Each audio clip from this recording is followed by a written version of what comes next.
اعوذ باللہ السمیع العلیم من الشیطان الرجیم من ہمزہ ونفخہ ونفثہ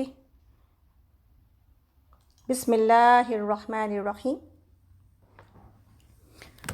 الحمد للہ رب العالمین الرحمن الرحیم مالک یوم الدین ایاک نعبد و ایاک نستعین اہدنا الصراط المستقیم اہدنا الصراط المستقیم اہدنا الصراط المستقیم صراط الذین انعمت علیہم غیر المغضوب علیہم ولا الضالین آمین۔ اللہ کی حمد و ثنا کے ساتھ سبحان اللہ و بحمدہ سبحان اللہ العظیم،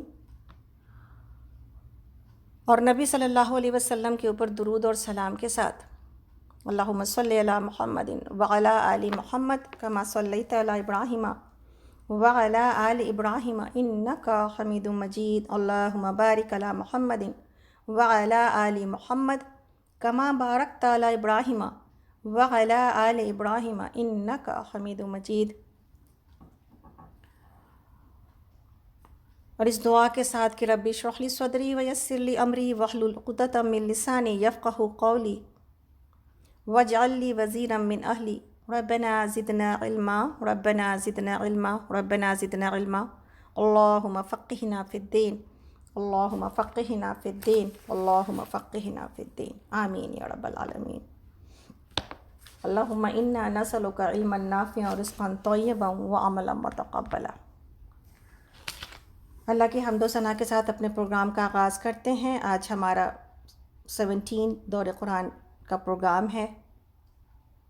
السلام علیکم ورحمۃ اللہ وبرکاتہ۔ میرا نام نکھت حیدر ہے۔ ہمیں امید ہے کہ آج آپ سب لوگوں کو پتہ ہے کہ آج ہم لوگ انشاءاللہ سورہ یونس شروع کرنے والے ہیں، تو اس کو دیکھ لیتے ہیں انشاءاللہ۔ ہمیں امید ہے کہ سورہ توبہ، سورہ انفال آپ لوگوں نے بہت غور سے سنی ہے، اور بہت سارے سبق اس میں جو موجود تھے وہ ہم نے نوٹ کیے ہیں۔ اس میں جو ایک بات بہت اہم ہے کہ کون سی چیز ہے جو مجھے ڈسٹریکٹ کر دیتی ہے اللہ کی یاد سے، یا بعض اوقات اپنے فرائض سے، کبھی ہمارا گھر اور گھر کے کام، اور کبھی لوگ اور لوگوں کی جو ذمہ داریاں ہمارے اوپر ہیں ان کو خوش رکھنے کی کوششیں، یا بعض اوقات لوگوں کی باتیں جو آپ کو اور ہم کو تکلیف پہنچاتی۔ یہ تمام چیزیں کبھی آپ اس کی وجہ سے ڈسٹریکٹ ہو جاتے ہیں، کبھی آپ اس کی وجہ سے برائی میں پڑ جاتے ہیں ہمارا آپ۔ اللہ رب العالمین نے سورہ آیت نمبر 24 میں سورہ توبہ میں بتا دیا کہ اگر یہ چیزیں رکاوٹ ہیں اللہ کی یاد میں، جس میں گھر آتا ہے سب سے پہلے، مردوں کے لیے تجارت اور مال اور بزنس ہے ان کا، رشتہ دار آ جاتے ہیں، تو پھر اس بات کا انتظار کرو کہ اللہ رب العالمین تم پر کوئی نہ کوئی مصیبت ڈال دے، یا بس انتظار کرو میں اتنا ڈراوا موجود ہے کہ اس کے بعد کس چیز کا انتظار کرو؟ اللہ کے عذاب کا انتظار کرو، اللہ کی پکڑ کا انتظار کرو، کس چیز کا انتظار کرو؟ قیامت کا انتظار کرو۔ بہت بڑا ڈراوا ہے یہ، اور یہیں پر سے انسان کو ٹھیک ہو جانا چاہیے کہ یہ وہ چیزیں ہیں، اپنا ڈسٹریکشن نکالیں، کون سی چیزیں ہیں، اپنا بت تلاش کریں ہم اور آپ، کہ ہمیں کون کون سی چیزیں ڈسٹریکٹ کرتی ہیں، یا کون کون سی چیزوں کی کمزوری میں مبتلا ہو کر میں اللہ کی یاد سے غافل ہو جاتی۔ اور دوسرا ڈراوا، اور دوسری بات، اور دوسری جو نصیحت ہے، انفروا خفافا وثقالا، نکلو اللہ کے راستے میں، چاہے ہلکے ہو یا بوجھل۔ اور یہ بات بہت تسلی سے ہو چکی کل، کہ اس میں کیا کیا کہاں کہاں چاہے کیا کیا معاملات آ جاتے ہیں میرے ساتھ، کہ میں کیسی ہوں اور میں کیسا سوچتی ہوں۔ یہ نغمہ فصل گل و لالا کا نہیں پابند، بہار ہو کے خزاں لا الہ الا اللہ، تو تقاضے پورے کیے جائیں گے، چاہے میرا شوق ہو نہ ہو، ٹائم ہو نہ ہو، صحت ہو نہ ہو، اور کوئی ساتھ ہو نہ ہو۔ الحمدللہ بہت زیادہ یہ دونوں صورتیں بالکل ایسی ہیں جیسے کہ سونے کو تپایا جا رہا ہے۔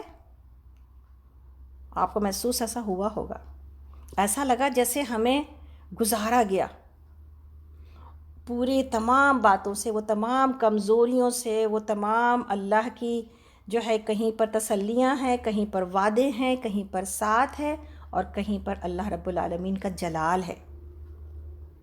تو بندہ مومن کا ایمان یہ چاہتا ہے، کہیں پر تسلیاں چاہتے ہیں ہم، کہ ہمیں پتہ چلے کہ کوئی ہمارے ساتھ ہے، ہمیں پتہ چلے ان محنتوں کا فائدہ ہونے والا ہے۔ اور پھر اللہ کے نبی صلی اللہ علیہ وسلم کی زندگی سے سیکھنے کا موقع ملتا ہے کہ سبحان اللہ، صحابہ کی زندگی سے سیکھنے کا موقع ملتا ہے کہ الحمدللہ کیا وہ لوگ تھے، وہ بھی ہماری ہی طرح انسان تھے، لیکن گزر گئے، شکر الحمدللہ کامیابی کے ساتھ، لیکن یہ آسان نہیں تھا۔ تو اللہ کی جنت، اللہ کی رضا قیمتی ہے، سستی نہیں ہے کہ سستے داموں مل جائے گی ہمیں، جب تک کہ ہم لگائیں اور کھپائیں نہ۔ اور یہ بھی جان گئے ہم کہ ہماری جان اور ہمارے مال سب اللہ کے پاس گروی ہو گئے اور مورگیج ہو گئے جنت کے عوض انشاءاللہ۔ تو جنت کے ہم متمنی ہیں، امید میں ہیں، لیکن کرنا کیا پڑے گا؟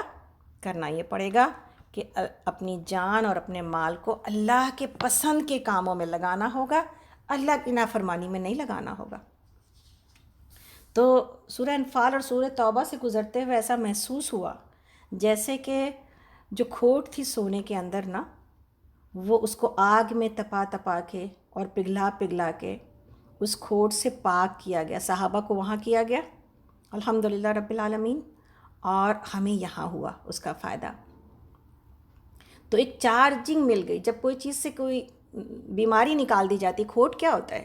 کھوٹ بیماری ہوتی ہے نا، تو جب وہ بیماری نکال دی جاتی ہے تو صحت پوری مل جاتی ہے، سونا پوری طرح چمکنے لگتا ہے، پیور ہو جاتا ہے، خالص ہو جاتا ہے۔ تو انشاءاللہ ہمیں امید ہے کہ یہ جو ہمارے ایمان کی اور دیکھا جائے تو دل کی جو کیفیتیں ہیں، جو اس وقت ہم پیوریفیکیشن آف ہارٹ کی طرف جا رہے ہیں، اپنے دل کا موازنہ کریں، کمپیئر کریں کہ سورہ انفال اور سورہ توبہ نے میرے دل کو کتنا تبدیل کیا ہے، اور سورہ توبہ سے میں کتنی، توبہ کا مطلب ہی پلٹنا ہے، میں اپنے رب کی طرف کتنا پلٹی ہوں، میرے آنکھوں میں کتنے آنسو آئے، میں کتنا روئی اپنے گناہوں کے اوپر، کہ الحمدللہ ثم الحمدللہ کہ اگر کہیں پر کچھ قرآن نے مجھے جھنجھوڑ دیا ہے نا، کہیں پر قرآن نے مجھے آئینہ دکھا دیا ہے، اور کہیں پر میں الحمدللہ زندگی میں مجھے یہ موقع ملا کہ میں اس حقیقت کو سمجھ پاؤں کہ اصل زندگی کیا ہے، اصل زندگی کیا ہے انشاءاللہ تعالیٰ۔ تو بہت زیادہ سورہ انفال اور سورہ توبہ ایسی نہیں ہیں کہ جن پر سے گزر گئے تو گزر گئے اور سال بھر میں پھر دور قرآن میں ہی گزریں گے۔ سورہ انفال اور سورہ توبہ ایسی صورتیں ہیں، اور اس کی ریکارڈنگ موجود ہے، اور ہم یہی آپ کو دوبارہ کہیں گے کہ آپ لوگ دوبارہ جا کے اس ریکارڈنگ کو یوٹیوب کے اوپر بھی، اگر مان لیجیے آپ فون سے ڈیلیٹ کر دیتے ہیں بٹ یوٹیوب پہ موجود ہے نا، ہم اس کو بیچ بیچ میں بار بار سنتے رہیں۔ اور ہم نے یہی بات کل کہی کہ ریکارڈنگ کو سنانے سے یہ فائدہ ہوا کہ ہر کسی کو یہ پتہ چلا کہ الحمدللہ رب العالمین اتنی قیمتی چیز ہمارے ہاتھوں میں ریزرو ہے، موجود ہے، فری ہے، کوئی بندہ جب چاہے اس جو ہے اس قیمتی سمجھ بوجھ کو حاصل کر سکتا ہے۔ تو اللہ کا بہت کرم احسان ہے، ضرور دعا کریں ان لوگوں کے لیے جنہوں نے اس کی حفاظت کی، اور ضرور دعا کریں پوری سکینت ٹیم کے لیے الحمدللہ رب العالمین، جنہوں نے کہ الحمدللہ اس قیمتی اللہ کی کتاب کو اور اللہ کی باتوں کی سمجھ بوجھ کو بڑھانے میں میری مدد کی ہے۔ اور ہمیں تو یاد ہی رکھیں انشاءاللہ تعالیٰ، اور آپ لوگ یاد ہی رکھتے ہیں، یہ بات کہنے کی ضرورت نہیں ہے، لیکن ہمارا ایک مزاج ہے جو کہ بہت ایک بن جاتا ہے کہ کبھی ہم لیتے ہیں نا تو پھر دیتے نہیں ہیں۔ تو یہ جو دینا ہے نا، لینا تو بہت اچھی بات ہے، لیکن اور انسان لینے والے بھی ہمیں کہاں ملتے ہیں، لینا بہت اچھی بات ہے، لیکن ہر لینے والے کو دینے کی کوشش کرنی چاہیے، اس لیے کہ جو اوپر والا ہاتھ ہے نا وہ نیچے والے ہاتھ سے بہتر ہے، تو جو لے رہا ہے وہ کچھ دے بھی آگے سے، ہے نا انشاءاللہ تعالیٰ۔ تو اس کے بارے میں سوچیں گے، اور ضرور اس ٹیم کو، اس پورے پلیٹ فارم کو اسٹرانگ بنانے میں ہماری مدد کیجیے۔ ضرور جو انسٹیٹیوشن ہماری ہے اس میں آپ سے ہمیں کچھ لوگ چاہیے، یہ جو نئے لوگ جو ہیں ماشاءاللہ سے موجود ہیں اب، تو نئے لوگ، جو کچھ لوگ نئے جنہوں نے جوائن کیا ہے، میرا آپ سے گزارش ہے، آپ کو ایک موقع ہے انشاءاللہ تعالیٰ، سیکھیں، انسٹیٹیوٹ سے. یہ تو ابھی دور قرآن سے گزر رہے ہیں اور ہم کہتے ہیں کہ بہت کچھ سیکھنے کا موقع مل رہا ہے. لیکن اگر آپ انسٹیٹیوٹ جوائن کریں اور اس کو تسلی اور گہرائی سے پڑھیں قرآن کو، اور تو پھر آپ پوچھیں ان لوگوں سے جنہوں نے صحیح بخاری جوائن کر رکھی ہے، پھر پوچھیں ان لوگوں سے جنہوں نے تفسیر کلاس جوائن کر رکھی ہے، کتنا ایک ایمان کے کو جب وہ رزق ملتا ہے تو کتنا مزہ آتا ہے انسان کو، سرور، ایک مزہ اللہ کی باتیں سیکھنے کا. اور دوسری بات یہ کہ تسلی سے جب سیکھتے ہیں تو پھر شریعت کا پتہ چلتا ہے کہ شریعت کے ڈیمانڈز کیا ہیں، ہمارا دین ہمیں کس راستے پر چلانا چاہتا ہے. تو یہ جب تک کہ یہ علم حاصل نہ ہو جائے کہ طریقہ کیا ہے، سنت کیا ہے، صحیح طریقہ کیا ہے، اب اتنے طریقے پھیلے ہیں دنیا میں، صحیح بات کیا ہے، یہ محض دور قرآن سے نہیں سمجھ میں آئے گا. اس لیے کہ ہم دیکھتے ہیں اپنے ہی لوگوں کو کہ ہم سالہ سال سے ایک بات پڑھا رہے ہیں اور بتا رہے ہیں، لیکن وہ اینڈ آف دا ڈے کبھی ان کو وہی بات نہیں، ایک چھوٹی سی معمولی بات نہیں پتہ ہوتی. تو ہمیں حیرت ہوتی ہے، وجہ کیا ہے؟ انہوں نے لرن نہیں کیا ہے، صرف لسنر ہیں. تو لسن کی ہوئی چیز انسان بھول جاتا ہے، لرن کی ہوئی چیز، علم جس کو کہا گیا تو علم حاصل کیا جائے گا. وہ یہ ذکر کی مجالس بھی ہیں، لیکن اصل میں ایک طالب علم بن کے جب انسان قرآن اور حدیث کا علم حاصل کرتا ہے تب وہ برکت پاتا ہے، اور تب اس صف میں آ جاتا ہے کہ جس میں یہ کہا گیا کہ خیرکم من تعلم القرآن وعلمہ، تم میں سب سے بہترین ہیں وہ لوگ جو قرآن کا علم سیکھیں اور سکھائیں. تو انشاءاللہ تعالیٰ میری آپ سب کو دعوت ہے، اور ہم ضرور اس بات کی سے خوش ہوں گے کہ میرے دور قرآن کی محنتیں اور کوششیں کہیں پر آپ کے دل میں اتر گئیں، اور کہیں پر آپ نے یہ سوچا کہ آپ کو قرآن کا اور حدیث کا طالب علم بننا چاہیے. جو لوگ سیکھ رہے ہیں، ہم یہ نہیں کہتے صرف یہی انسٹیٹیوٹ ہے، کہیں بھی لگیں ضرور، سیکھیں ضرور، اور ضرور اپنے آپ کو طالب علم بنائیں قرآن کا اور حدیث کا انشاءاللہ تعالیٰ. تو سورہ یونس کی طرف چلتے ہیں. الحمدللہ آج ہم لوگ 11ویں پارے میں ہیں. سورہ یونس جیسا کہ آپ کو پتہ ہے کہ یہ یونس علیہ السلام کے نام پر ہے، اور یہاں پر اس سورہ میں ان کا ذکر آیا ہے، تو اس اعتبار سے یہ نام اس میں موجود ہے. اس نام کے اعتبار سے اس کا موضوع اور اس کا زمانہ نزول کے بارے میں یہ بتاتے ہیں علماء اور مفسرین کہ یہ سورہ مکہ کے قیام کے آخری دور میں نازل ہوئی. تو اب جو ہے نا، جب کہ بار بار آپ کو ان لوگوں کو اور مشرکین مکہ کو جو ہے وہ دعوت دی جا رہی ہے، بلایا جا رہا ہے دین کی طرف، اللہ کی طرف، اللہ کے نبی بلاتے رہے، مسلمان کچھ ہوتے رہے، ان کے اوپر ظلم و ستم روا رہا، اور اب زیادہ فائدہ دکھائی نہیں دے رہا. تو ضرورت کس بات کی تھی؟ ضرورت اس بات کی تھی کہ اب ان کو انجام سے خبردار کیا جائے، ہے نا.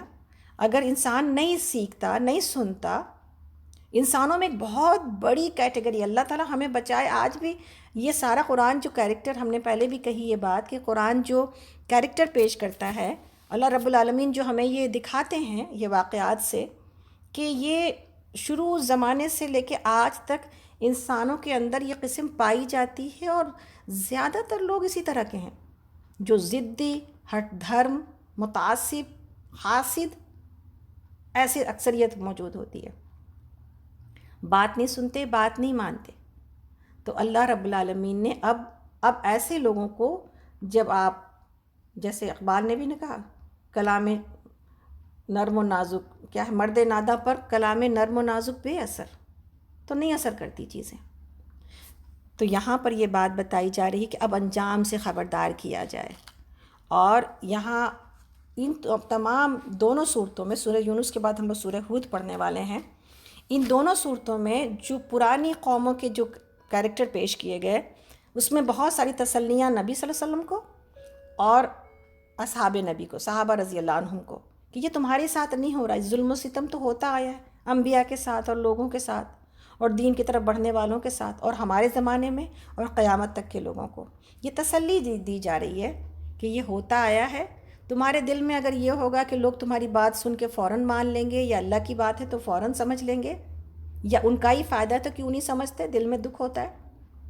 یہ سب کچھ اسی طرح انبیاء نے تکلیف اٹھائی ہے، اور یہ قیامت تک یہ تکلیف چلے گی داعی اللہ کے لیے. کہ سارے نہیں آ جائیں گے۔ اسی طرح ضدی اور ہٹ دھرم اور جو ہے وہ حاسد لوگ اور مقابلہ کرنے والے لوگ اس وقت بھی موجود تھے۔ صحابہ کے زمانے میں صحابہ کو تسلی دی جا رہی ہے، اور ہمارے زمانے میں ہمارے لیے ہے کہ قلیل ما تشکرون، قلیل لوگ ہی آ سکیں گے۔ تو اگر کوئی یہ سمجھتا ہے، یہ تو نہ ہو کہ قلیل آئیں گے تو انسان اپنے عزائم قلیل کر لے، نہیں، عزم تو بہت بلند ہوگا، امید قلیل ہوگی کہ اگر کوئی نہیں سنتا ہے، نہیں آتا ہے، نہیں مانتا ہے تو پریشان ہونے کی ضرورت نہیں ہے، ایسا ہی ہوتا ہے۔ اقبال رحمہ اللہ نے اس کو ایک مصرعے میں کہا تھا کہ مومن کے مقاصد جلیل ہوتے ہیں، امیدیں قلیل ہوتی ہیں۔ مقصد تو بہت بڑا ہونا ہے اور بہت اونچا ہونا ہے، اور کوششیں ساری سر دھڑ کی بازی لگا دی جائے گی، لیکن بہت زیادہ امید اس لیے مایوس بھی نہیں ہونا ہے، لیکن اتنی کوئی بڑی ایکسپیکٹیشن کوئی نہ لگا کے بیٹھ جائے کہ اگر خاطر خواہ نتیجہ نہ نکلا اور رزلٹ ہمارے ایکسپیکٹیشن کے مطابق نہ نکلا تو پتہ چلا کہ ہماری ہمتیں ہار گئیں۔ ہمیں بلاتے رہنا ہے انسانیت کو، لوگوں کو، اپنے ارد گرد کے لوگوں کو محبت سے، پیار سے، اور بتاتے رہنا ہے کہ یہ جیسے کہ ہم نے پچھلی بار بھی بات کہی تھی کہ داعی اللہ بننے میں صفت اللہ کے نبی صلی اللہ علیہ وسلم کی استعمال کی جائے گی۔ تو یہ نہیں کہ جو جتنا دیندار ہے وہ اتنا کڑوا اور کسیلا ہے، اس نے زندگی کے اس کے پاس نہ ہنسا جا سکتا ہے نہ مسکرایا جا سکتا ہے، وہ ان تمام چیزوں سے بہت آگے۔ زاہد خشک نہیں بننا، ہمیں ایسا اللہ کی طرف بلانے والا داعی بننا ہے جو زندگی سے بھرپور ہے، جس کے پاس لوگ آ کر خوش ہوتے ہیں اور جس کے پاس سے زندگی پاتے ہیں انشاءاللہ تعالیٰ۔ تو یہ باتیں ہیں، تو سورہ یونس اور سورہ ہود کو اسی نقطہ نظر سے دیکھتے ہیں، اور اس میں جتنا ڈراوا تھا ہم ہود کے وقت میں بات کریں گے، جبکہ نبی صلی اللہ علیہ وسلم نے کہا تھا کہ مجھے سورہ ہود کی اور جیسی صورتوں نے مجھے بوڑھا کر دیا، کہ یہاں پر صرف ڈراوا انہی لوگوں کے لیے نہیں ہے کہ جو لوگ کہ اللہ کی باتیں نہیں مان رہے اور انکار کر رہے ہیں، بلکہ ایمان والا بندہ یہ تمام باتوں میں اپنے دل کے اندر ایک کپ کپی پاتا ہے۔ اللہ کا جلال دکھائی دیتا ہے نا، کسی کو نہیں پتہ وہ کب اس پورے معاملے میں کہیں پر وہ خود کہیں پکڑ میں آ جائے۔ تو انشاءاللہ تعالیٰ ہم لوگ شروع کرتے ہیں سورہ یونس۔ سورہ یونس مکی سورہ ہے، رکوع اس میں 10 ہیں اور آیات اس میں 109 ہیں۔ بسم اللہ الرحمن الرحیم۔ الف لام را تلک آیات الکتاب الحکیم اکان للناس عجبا ان اوحینا الی رجل منہم ان انذر الناس وبشر الذین آمنوا ان لهم قدم صدق عند ربهم قال الکافرون ان ھذا لساحر مبین۔ اللہ تعالیٰ فرماتے ہیں الف لام را، حروف مقطعات، یہ اس کتاب کی آیات ہیں جو حکمت اور دانش سے لبریز ہے۔ کہ کیا لوگوں کے لیے یہ ایک عجیب بات ہو گئی کہ ہم نے خود انہی میں سے ایک آدمی کو اشارہ کیا کہ غفلت میں پڑے ہوئے لوگوں کو چونکا دے، اور جو مال نے ان کو خوشخبری دے دے کہ ان کے لیے ان کے رب کے پاس سچی عزت اور سرفرازی ہے۔ کیا یہی وہ بات ہے جس پر منکرین نے کہا کہ یہ شخص تو کھلا جادوگر ہے؟ حقیقت یہ ہے کہ تمہارا رب وہی اللہ ہے جس نے آسمان اور زمین کو 6 دنوں میں پیدا کیا، پھر تخت حکومت پر جلوہ گر ہوا اور کائنات کا انتظام چلا رہا ہے۔ کوئی شفاعت اور سفارش کرنے والا نہیں ہے الا یہ کہ اس کی اجازت کے بعد شفاعت کرے۔ یہی اللہ تمہارا رب ہے، لہٰذا تم اسی کی عبادت کرو، پھر کیا تم ہوش میں نہ ہوگے؟ اللہ اکبر۔ اسی کی طرف تم سب کو پلٹ کر جانا ہے، یہ اللہ کا پکا وعدہ ہے۔ بے شک پیدائش کی ابتدا وہی کرتا ہے، پھر وہی دوبارہ پیدا کرے گا تاکہ جو لوگ ایمان لائے اور جنہوں نے نیک اعمال کیے ان کو پورے انصاف کے ساتھ جزا دے، اور جنہوں نے کفر کا طریقہ اختیار کیا وہ کھولتا ہوا پانی پئیں اور دردناک سزا بھگتیں اس انکار حق کی پاداش میں جو وہ کرتے رہے۔ وہی ہے جس نے سورج کو اجالا بنایا اور چاند کو چمک دی۔ کبھی سورج اور چاند دیکھتے ہوئے اللہ تعالیٰ یاد آتے ہیں ہمیں؟ انشاءاللہ آتے ہوں گے ضرور، ہمیں امید ہے۔ تو یہ جو ابھی جیسا سبزہ ماشاءاللہ جہاں پر آپ ہوں گے ہر جگہ اب جو ہریالی آ رہی ہے اور اسپرنگ آ رہی ہے، یہ سبزہ آپ کو کتنا خوش کرتا ہے، ہے نا، اور کتنی خوشی ہوتی ہے اس کو دیکھ کر کے، اور اللہ کی قدرت کیسے وہ مردے سے زندگی کو پیدا کرتا ہے، سبحان اللہ۔ تو کائنات کے اوپر اگر آپ ایمان کے ساتھ نظر ڈالیے تو کائنات آپ کو اللہ تک پہنچا دیتی ہے نا، ایسے ہی ہے نا، تو کائنات آپ کو اللہ تک پہنچا دیتی ہے، لیکن اگر آپ اس کو اندھے بہرے بن کے گزر جائیں تو بڑی سے بڑی نشانیاں ہمیں کچھ فائدہ نہیں دیتی۔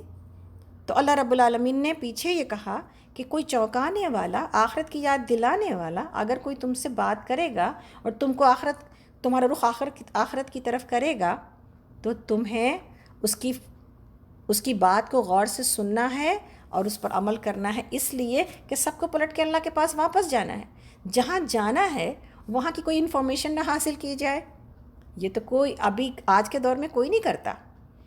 تو اگر فائنل ڈیسٹینیشن جو ہے اس کے بارے میں اگر آپ کو کوئی اور ہمیں کوئی خبر نہ ہو اور انسان اس کو بیوقوفی سمجھے اور مسلمان ایمان لانے کے بعد ان باتوں کے اوپر توجہ نہ کریں، تو اس سے زیادہ بڑی محرومی کوئی اور نہیں ہے۔ ہم ہمیشہ یہ بات کہتے ہیں کہ لا الہ الا اللہ حاصل کر لینے کے بعد جنت سے محروم ہو جانا یہ بہت بڑی محرومی ہے اور بہت بڑی بدقسمتی ہے۔ اللہ رب العالمین ہم سب کو اس نقصان سے بچائے، اس لیے کہ بہت بڑی نعمت ہم کو ایمان کی شکل میں مل چکی ہے، کہیں ڈھونڈ کے لانے کی ضرورت نہیں ہے۔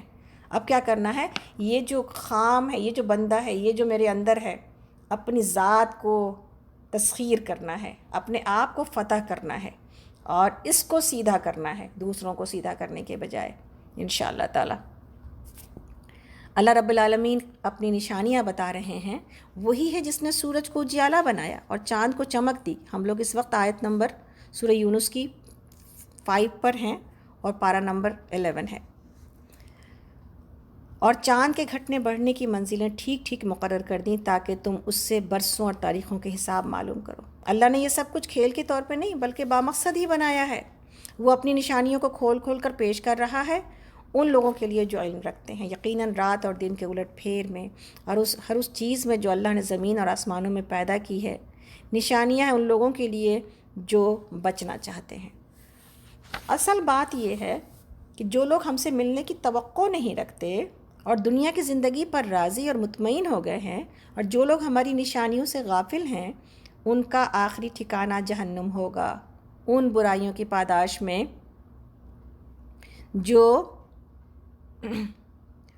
جس پر وہ عمل کر رہے ہیں۔ تو اصل میری اور آپ کی جو بیماری ہے نا، جو بیسک مین کاز ہے غفلت کا اور بیماری کا، اس پر اللہ رب العالمین نے ہاتھ رکھا ہے یہاں پہ۔ میرے لیے اور آپ کے لیے اصل چیز جو اللہ سے ملاقات کی یاد، اس کو اپنے دل کے اندر یہ دیا جلائے رکھنا ہے۔ ادروائز تو انسان جہاں دنیا کا غلبہ کب ہو جاتا ہے میرے اوپر، جب اللہ کی یاد اور اللہ سے ملاقات بھول جاتا ہے انسان۔ یہ کرنا ہے، یہ کرنا ہے، یہ کرنا ہے، سب کچھ کرنا ہے آج کے دن کا کام، اور ہوگا جو آج کا کام ہے، لیکن اللہ سے ملاقات کی تیاری بھی چلے گی، اس لیے کہ اللہ سے ملاقات بھی کرنی ہے اور کوئی نہیں جانتا کہ یہ کب ہونی ہے۔ اس لیے روزانہ صبح اور شام اللہ سے ملاقات کی تیاریاں۔ اللہ کے پاس اگر ابھی ہم گئے، ہر کوئی اپنا محاسبہ کرے اور سوچے کہ اگر ابھی میری موت آتی ہے، ڈرنا چاہیں کہ نکت نے تو مار ہی دیا ہمیں، اللہ نہ کرے ایسا نہیں ہے، لیکن سوچنا تو پڑے گا۔ جو یقینی چیز ہے اور جس کی ٹائم کچھ نہیں پتہ، تو سوچنا تو پڑے گا۔ اور سب سے بیسٹ سب سے کامیاب آدمی کون ہے؟ جو پلاننگ کرتا ہے۔ اس کو ہی کہا گیا کہ سب سے عقل مند وہ ہے جو مرنے سے پہلے مرنے کی تیاری کرتا ہے۔ تو اگر ابھی ہم اللہ کے پاس گئے تو میرے پاس زیادہ راہ کیا ہے، پونجی کیا ہے، پیچھے ہم کیا چھوڑ کے چلے جائیں گے، سوالیہ نشان اپنے بچوں پر، اپنی اولادوں پر، اور کیا کیا چیزیں تھیں جو ہمیں سمیٹ لینی چاہیے تھیں، جو ہم نے ابھی بھی بکھیر رکھا ہے۔ تو یہ سارے وہ نقطے ہیں جس کو انسان بعض اوقات صبح اور یہ شام ہو رہی کے اعتبار سے زندگی گزار رہا ہوتا ہے، لیکن صبح اور شام بڑی قیمتی ہیں، بڑے قیمتی۔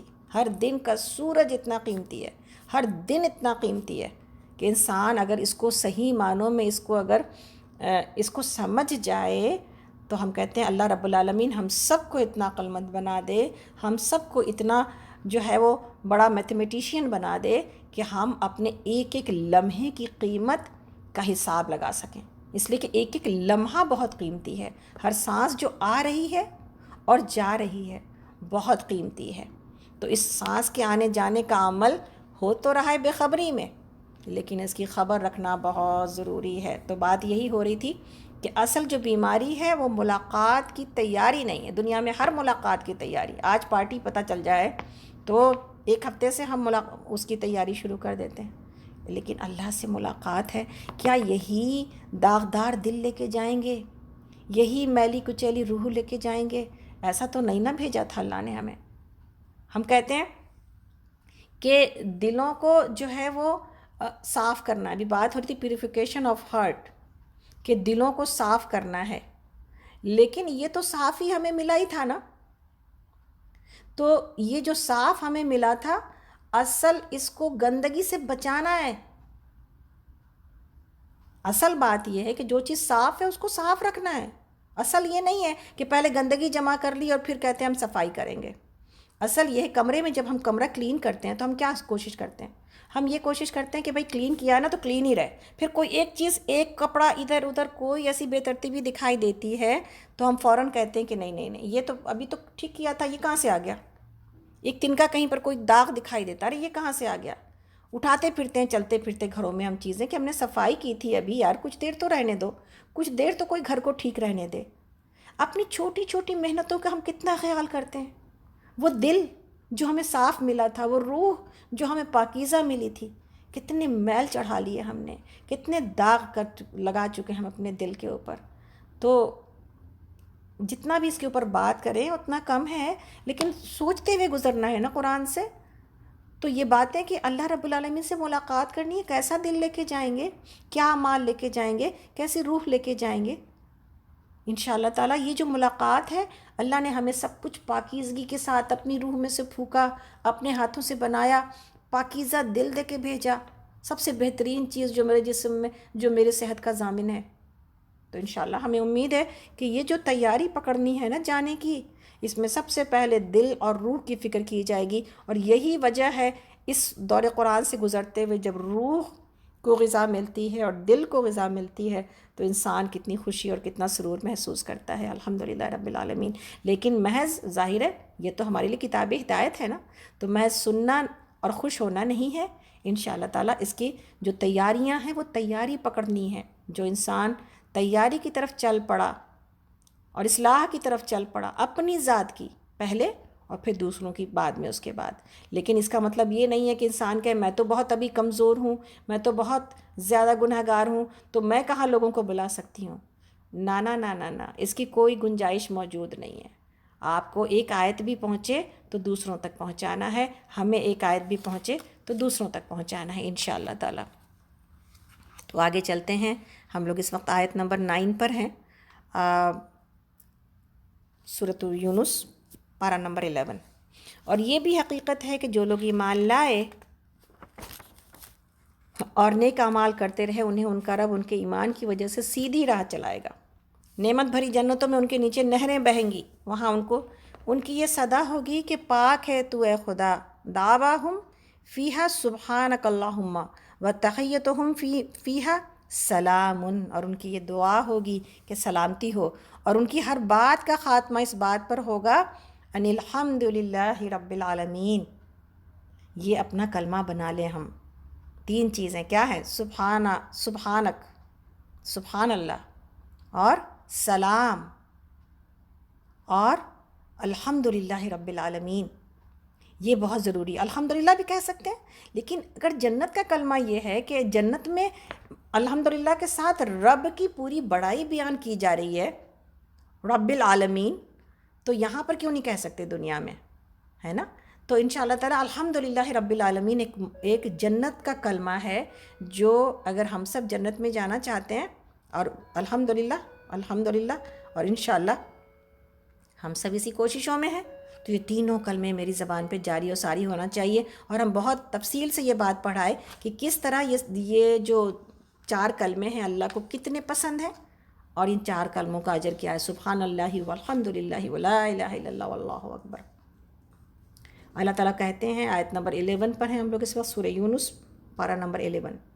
اگر کہیں اللہ لوگوں کے ساتھ برا معاملہ کرنے میں بھی اتنی ہی جلدی کرتا جتنی وہ دنیا کی بھلائی مانگنے میں جلدی کرتے ہیں، تو ان کی مہلت عمل کبھی کی ختم کر دی گئی ہوتی، مگر ہمارا یہ طریقہ نہیں ہے، اس لیے کہ ہم ان لوگوں کو جو ہم سے ملنے کی توقع نہیں رکھتے ان کی سرکشی میں بھٹکنے کے لیے چھوٹ دیے دیتے ہیں۔ انسان کا حال یہ ہے کہ جب اس پر کوئی سخت وقت آتا ہے تو کھڑے اور بیٹھے اور لیٹے ہم کو پکارتا ہے، مگر جب ہم اس کی مصیبت ٹال دیتے ہیں تو ایسا چل نکلتا ہے گویا اس نے کبھی اپنے کسی برے وقت پر ہم کو پکارا ہی نہیں تھا۔ اس طرح حد سے گزر جانے والوں کے لیے ان کے کرتوت خوشنما بنا دیے گئے ہیں۔ لوگوں، تم سے پہلے کی قوموں کو ہم نے ہلاک کر دیا، اور جب انہوں نے ظلم کی روش اختیار کی اور ان کے رسول ان کے پاس کھلی کھلی نشانیاں لے کر آئے اور انہوں نے ایمان لا کر ہی نہ دیا، اس طرح ہم مجرموں کو ان کے جرائم کا بدلہ دیا کرتے ہیں۔ اب ان کے بعد ہم نے تم کو زمین میں جگہ جگہ دی ہے تاکہ دیکھیں کہ تم کیسے عمل کرتے ہو۔ زمین پہ تھوڑی سی جگہ ہم کو اور آپ کو بھی ملی ہے نا، اور کس وجہ سے ملی ہے؟ یہ جو گھر ملا ہے، یہ جو چیزیں ملی ہیں، یہ جو سہولتیں ملی ہیں، کیوں؟ اور جو زندگی ملی ہے تاکہ اللہ رب العالمین دیکھے کہ ہم کیسا عمل کرتے ہیں۔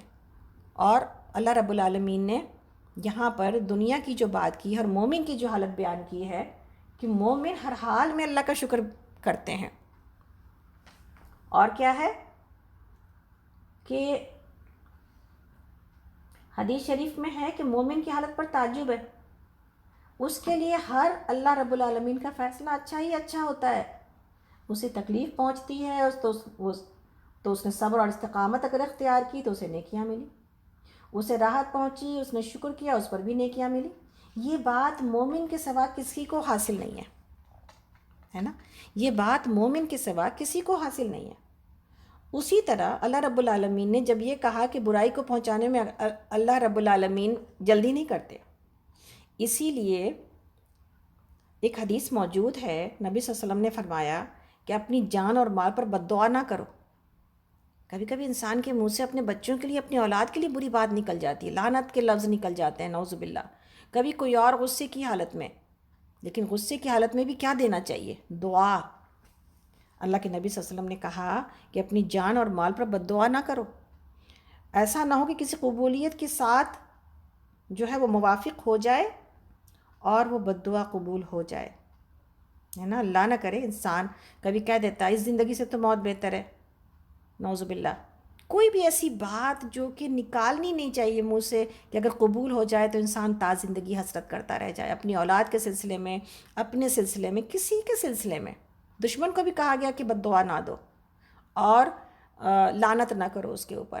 ہاں، کوئی ایسا عمل آ جائے جس سے بد دعا کے مستحق ہو جائیں، ان کے لیے بھی ہدایت کی دعا مانگنے کی ضرورت ہے، لیکن ہاں ظالموں کے لیے اجازت ہے کہ بد دعا کی جا سکتی ہے۔ اسی طرح نبی صلی اللہ علیہ وسلم کی ایک نصیحت جو میرے لیے اور آپ کے لیے ہے، ہر دفعہ دور قرآن میں ہم یہ حدیث پڑھتے ہیں اور آپ کو سناتے ہیں، اور اس بار بھی سنا رہے ہیں۔ دنیا خوبصورت ہو رہی ہے، اب سمر آ رہا ہے اور ہر جگہ رنگینی بڑھ جائے گی، اور ہو سکتا ہے ویکسینیشن کے بعد ہم لوگ بھی تھوڑے سے ہم سب بھی تھوڑا سیف محسوس کریں اور پھر باہر نکلیں اور پھر دنیا تھوڑی کھلے۔ اس سلسلے میں کیا بات یاد رکھنے کی ضرورت ہے ہمیں اور آپ کو؟ یہ حدیث ہمیں بتاتی ہے۔ نبی صلی اللہ علیہ وسلم فرماتے ہیں کہ دنیا میٹھی مزے کی ہے، سبز رنگ والی ہے۔ دنیا میٹھی مزے کی اور سبز رنگ والی ہے۔ اللہ تعالیٰ اس میں تمہیں خلیفہ بنا کر دیکھ رہا ہے کہ تم کیسے اعمال کرتے ہو۔ دنیا سے ہوشیار رہو۔ دنیا میٹھی ہے نا، دنیا سے ہوشیار رہو۔ اور مردوں کو کیا کہا؟ عورتوں سے ہوشیار رہو۔ بنی اسرائیل میں سب سے پہلا فتنہ عورتوں کا ہی آیا تھا، مسلم کی حدیث ہے۔ بنی اسرائیل کا سب سے پہلا فتنہ وہی آیا تھا۔ تو دنیا میٹھی اور سرسبز ہے، یہ یاد رکھنے کی ضرورت ہے۔ اور یہ کیا کرتی ہے؟ جو اس سے محبت کرے اس کو کیا کرتی ہے؟ تباہ تباہ۔ تو دنیا سے محبت کا بڑھا لینا نقصان کا سبب ہے، تیاری آخرت کی پکڑی جائے گی انشاءاللہ تعالی۔ اللہ رب العالمین آگے آیت نمبر ہم لوگ اس وقت 15 پر ہیں، سورہ یونس پارہ نمبر 11۔ جب انہیں ہماری صاف صاف باتیں سنائی جاتی ہیں تو وہ لوگ جو ہم سے ملنے کی توقع نہیں رکھتے کہتے ہیں کہ اس کے بجائے کوئی اور قرآن لاؤ یا اس میں کچھ ترمیم کرو۔ اے محمد صلی اللہ علیہ وسلم ان سے کہیے میرا یہ کام نہیں ہے کہ اپنی طرف سے اس میں کوئی تبدیلی کروں، میں تو بس اس وحی کا پیرو ہوں جو میرے پاس بھیجی جاتی ہے۔ اگر میں اپنے رب کی نافرمانی کروں تو مجھے ایک بڑے ہولناک دن کے عذاب کا ڈر ہے، اور کہو اگر اللہ کی مشیت یہی ہوتی تو میں یہ قرآن تمہیں کبھی نہ سناتا اور اللہ تمہیں اس کی خبر تک نہ دیتا۔ آخر اس سے پہلے میں ایک عمر تمہارے درمیان گزار چکا ہوں، کیا تم عقل سے کام نہیں لیتے؟ پھر اس سے بڑھ کر ظالم کون ہوگا جو ایک جھوٹی بات گڑھ کر اللہ کی طرف منسوب کرے یا اللہ کی واقعی آیات کو جھوٹا قرار دے۔ یقیناً مجرم کبھی فلاح نہیں پا سکتے۔ تو یہاں پر بتائی جا رہی ہے بات کہ اللہ کے نبی صلی اللہ علیہ وسلم کو جو جھوٹا کہتے تھے، بہت ہی مشہور روایت موجود ہے عبداللہ بن سلام کی، جو کہ یہودی عالم تھے اور جو بعد میں ایمان لے آئے تھے۔ وہ کہتے ہیں، حضرت عبداللہ بن سلام کہتے ہیں رضی اللہ عنہ کہ جب رسول اللہ صلی اللہ علیہ وسلم مدینے آئے تو لوگ آپ کو دیکھنے کے لیے گئے، میں بھی گیا۔ وہ تو یہودی عالم تھے، وہ جانتے تھے کہ نبی کی نشانیاں بھی جانتے تھے، اور آپ لوگوں کے پاس، یہودی علماء کے پاس خبر بھی تھی کہ ایک نبی آنے والے ہیں۔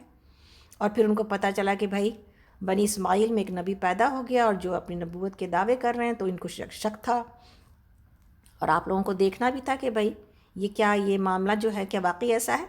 تو پھر یہ گئے ان کے دیدار کے لیے اور ان کو دیکھنے کے لیے۔ تو کہتے ہیں کہ جب آپ کے چہرے پر میری نظر پڑی تو نظر پڑتے ہی میں نے سمجھ لیا کہ یہ چہرہ کسی جھوٹے انسان کا نہیں ہو سکتا۔ اللہ اکبر، یہ چہرہ کسی جھوٹے انسان کا نہیں ہو سکتا۔ پاس گیا تو سب سے پہلے آپ کی زبان مبارک سے یہ کلام سنا کہ لوگو سلام پھیلاؤ۔ آپ دیکھیے پہلی نصیحت جو مدینہ والوں کو نبی صلی اللہ علیہ وسلم نے کی، ہم اس پہلی نصیحت پر بھی کم سے کم آ جائیں۔ لوگوں سلام پھیلاؤ، کھانا کھلاتے رہا کرو بھوکوں کو، کھانا کھلاتے رہا کرو۔ بھوکوں کو تو ہم نے ایڈ کیا ہے اس لیے کہ ہم کھانا کھلانے پر چل پڑتے ہیں، پھر ہم کہتے چلو بھائی دوستوں کو بلاؤ اور دعوتیں اور پارٹیاں کرو، اس میں بھی اجر ہے۔ لیکن اصل جو یہاں کھانا کھلانا کی بات کی گئی ہے وہ کیا ہے؟ کھانا کھلاتے رہا کرو اور صلہ رحمی قائم رکھو۔ راتوں کو کتنی چیز ہو گئی، سلام پھیلانا، کھانا کھلانا، صلہ رحمی، رشتہ داروں کے ساتھ بہترین تعلقات۔ راتوں کو لوگوں کی نیند کے وقت تہجد کی نماز پڑھا کرو۔ اب تیسری مشقت، یہاں پر سلام جانی، کھانا کھلانا مالی، صلہ رحمی جانی، راتوں کو لوگوں کی نیند کے وقت تہجد کی نماز پڑھا کرو۔ جانی مشقت زیادہ ہے، مالی مشقت بھی ہے۔ تین باتیں کہی گئیں جو آپ کو اور میرے عمل کے اندر ہونا چاہیے: سلام کرنا، کھانا کھلانا، اس کی فکر رکھنا بھوکوں کی، اور اپنے رشتہ داروں کے ساتھ تعلقات بنا کے رکھنا۔ اور پھر سے جانی کیا ہے؟ راتوں کو نیند کے وقت تہجد کی نماز پڑھا کرو۔ تو اجر کیا ہے؟ صلہ کیا ہے؟ سلامتی کے ساتھ جنت میں چلے جاؤ گے، سلامتی کے ساتھ جنت میں چلے جاؤ گے انشاءاللہ۔ بہترین نصیحت ہے، عمل کی کوشش کرتے ہیں ہم سب۔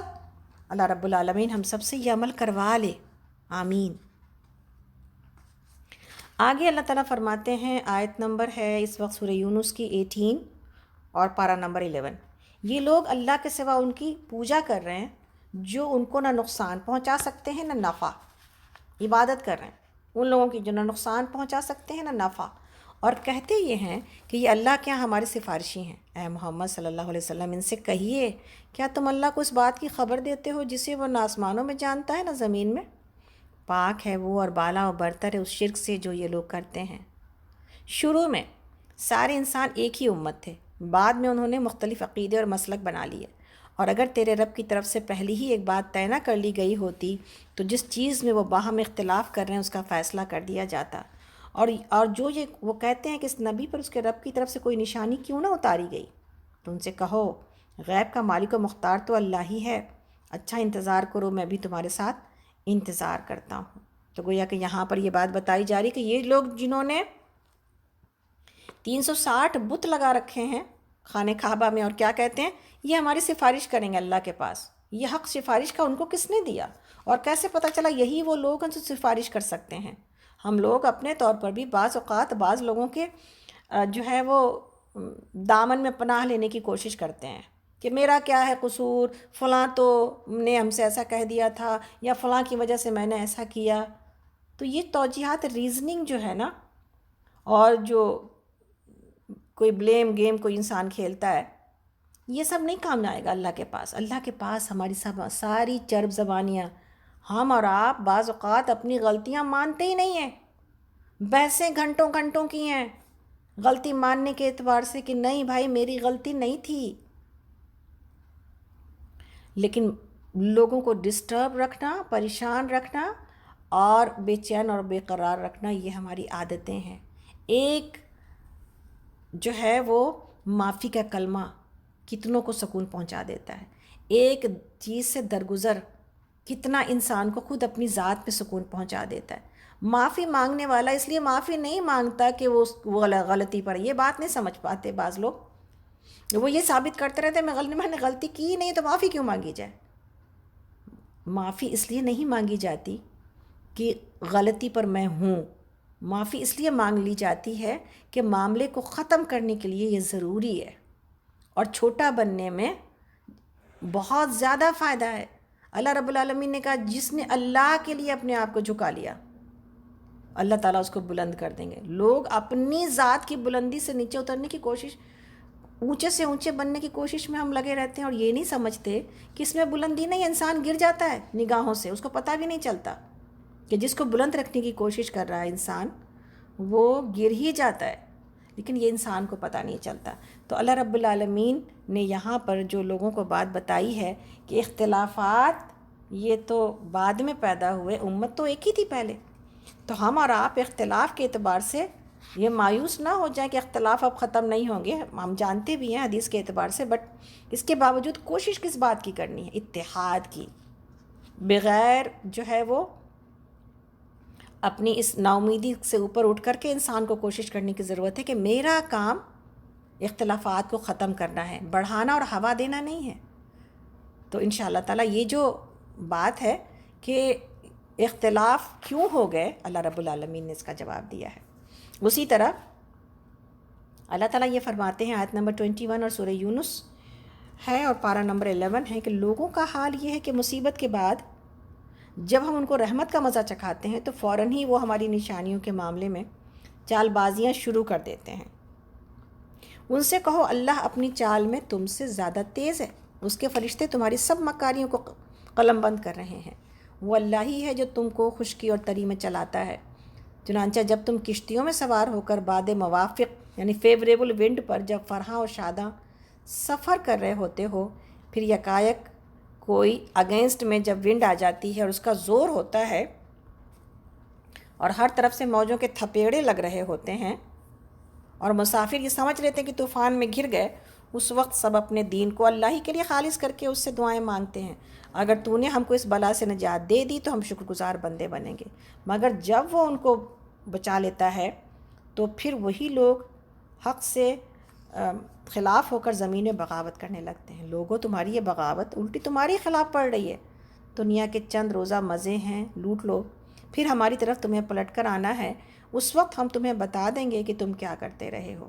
دنیا کی یہ زندگی جس کے نشے میں مست ہو کر تم ہماری نشانیوں سے غفلت برت رہے ہو، اس کی مثال ایسی ہے جیسے آسمان سے ہم نے پانی برسایا تو زمین کی پیداوار جسے آدمی اور جانور سب کھاتے ہیں خوب گھنی ہو گئی، پھر عین اس وقت جب کہ زمین اپنی بہار پر تھی اور کھیتیاں بنی سبری کھڑی تھیں اور ان کے مالک سمجھ رہے تھے کہ اب ہم ان سے فائدہ اٹھانے پر قادر ہیں، یعنی کہ اب ہم فائدہ اٹھا سکتے ہیں، یکایک رات کو یا دن کو ہمارا حکم آ گیا اور ہم نے اسے ایسا غارت کر کے رکھ دیا کہ گویا کل وہاں کچھ تھا ہی نہیں۔ اس طرح ہم نشانیاں کھول کھول کر پیش کرتے ہیں ان لوگوں کے لیے جو سوچنے سمجھنے والے ہیں۔ اور اللہ تمہیں دارالسلام کی طرف بلا رہا ہے، یعنی اس ناپائیدار زندگی کے فریب میں مبتلا ہو رہے ہو تم، اور اللہ کا کام کیا ہے؟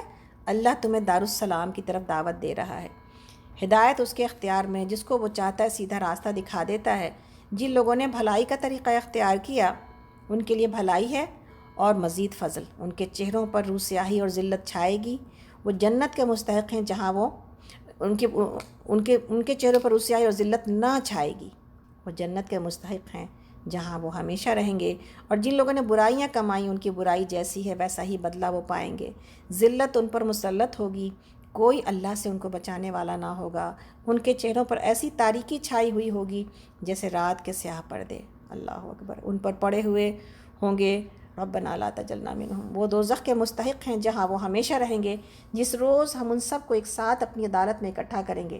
پھر ان لوگوں سے جنہوں نے شرک کیا کہیں گے ٹھہر جاؤ، تم بھی اور تمہارے بنائے ہوئے شریک بھی۔ پھر ہم ان کے درمیان سے اجنبیت کا پردہ ہٹا دیں گے اور ان کے شریک کہیں گے کہ تم ہماری عبادت تو نہیں کرتے تھے، ہمارے اور تمہارے درمیان اللہ کی گواہی کافی ہے کہ تم اگر ہماری عبادت کرتے بھی تھے تو ہم تمہاری اس عبادت سے بالکل بے خبر تھے۔ اس وقت ہر شخص اپنے کیے کا مزہ چکھ لے گا، سب اپنے حقیقی مالک کی طرف پھیر دیے جائیں گے اور وہ سارے جھوٹ جو انہوں نے گڑھ رکھے تھے گم ہو جائیں گے۔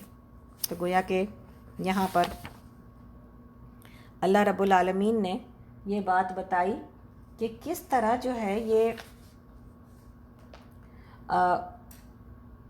انسان کے دنیا کی زندگی دھوکے میں ڈالتی ہے۔ بہت ہی زبردست حدیث ہے جس کو سمجھنے کی ضرورت ہے کہ دنیا کے مزے کتنی دیر ٹھہرنے آخرت میں۔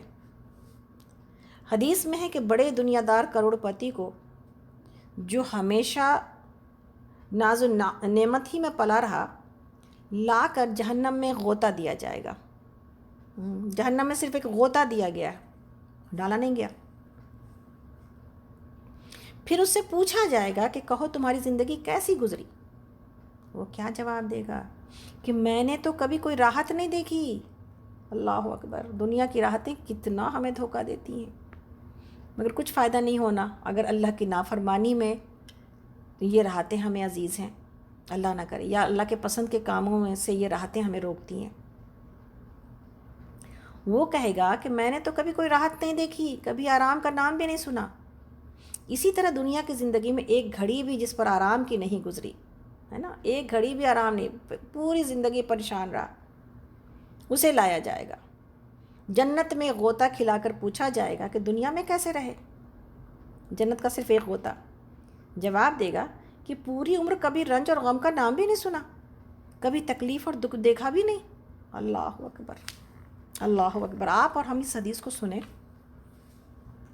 اور آپ اور ہم سوچیں کہ یا اللہ اگر جنت کا ایک غوطہ جنت کے لیے کام کرنے والی یا دنیا کے اندر مصائب کے طور پر آنے والی ہر تکلیف کو بھلا دے گا تو پھر کیوں نہ اس کی خواہش اور اس کی چاہت کو سینے سے لگا لیں۔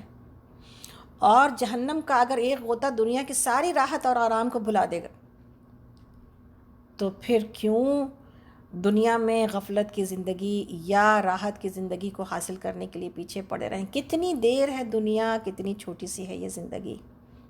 تو یہ بات یاد رکھنا بہت ضروری ہے کہ کل جو سورہ توبہ اور سورہ انفال میں یہ بات آ رہی تھی بار بار، جب تک رزلٹ نہیں آؤٹ ہوا، جیسا کہ ابھی بات ہو رہی کہ رزلٹ آؤٹ ہوگا تو کچھ لوگوں کے چہرے ایسے ہوں گے، کچھ لوگوں کے چہرے ایسے ہوں گے۔ جب تک میرا اور آپ کا رزلٹ آؤٹ نہیں ہوا ہم سکون سے کیسے بیٹھ سکتے ہیں؟ اور ہم یہ کیسے سمجھ سکتے ہیں ہم نے تو بڑی جو ہے نا محنت کر لی اللہ کے راستے میں، یا بڑی نمازیں ہم نے پڑھ لی ہیں، کیا کیا چیزیں جو ہم کر رہے ہیں وہ تو ہم کو پتہ ہے، لیکن کیا کیا کام ہم نہیں کر پا رہے ہیں جو میری ذمہ داریاں تھیں وہ ہمیں نہیں پتہ، یا کہاں کہاں پر ہم ایسی ٹھوکریں اور غلطیاں کر رہے ہیں جو کہ بہت مہلک ہو سکتی ہیں میرے لیے، آپ کے لیے۔ تو جب تک آخری سانس لے کر اس دنیا سے وہ مزدہ اور خوشخبری سن کر گزر نہ جائیں، اس وقت تک مومن مطمئن نہیں ہوتا۔ ہمیں اور آپ کے اطمینان حاصل کرنے کے لیے کوئی اطمینان چاہتا ہے انسان، لیکن کوشش کرے کہ اپنے آپ کو جو ہے وہ مشقت میں لگا کے رکھے، بے آرام رکھے، تاکہ جنت میں کرنے والے کام یہاں پہ کر جائے۔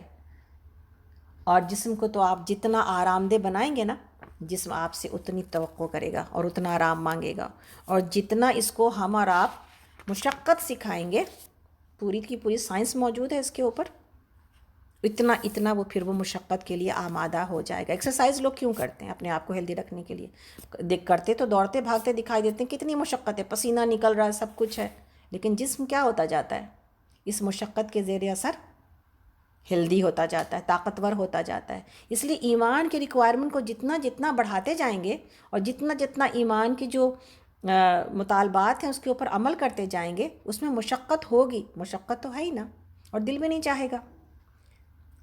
دوڑنے بھاگنے کے لیے ہمارے بچے ایکسرسائز کرنے کے لیے، اپنے آپ کو ہیلدی رکھنے کے لیے جاتے ہیں جم، لیکن 10 منٹ کی نماز مشکل لگتی ہے۔